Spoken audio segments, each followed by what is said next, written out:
Arestado ang tulak umano ng droga na madalas makipagtransaksyon tuwing madaling araw.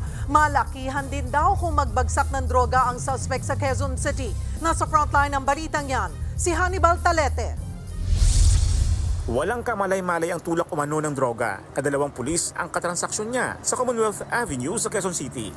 Kaya na magkaabutan ng item, inaresto na ang 46 anyos na tulak. Nasabat mula sa suspect ang nasa 100 gramo ng hininalang subo. Nagkakahalaga yan ng nasa 680,000 pesos. Ayon sa mga pulis, kadalasan ay madaling araw nakikipagtransaksyon ng suspect. Bulto-bulto raw kung magbagsak ng droga ang suspect sa iba't ibang barangay.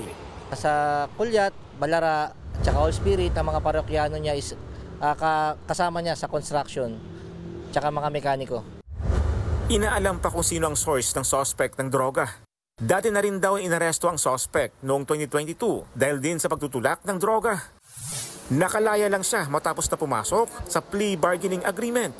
Tumanggi na magbigay ng pahayag ang suspect. No comment po sir, sa korte na lang po ako magpapaliwanag, hindi po sa akin yan.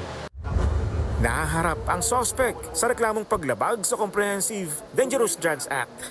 Nagbabalita mula sa frontline, Hannibal Talete, News 5. Mga kapatid, Cheryl Cosim po, huwag maging huli at maging una sa lahat sa balitaan.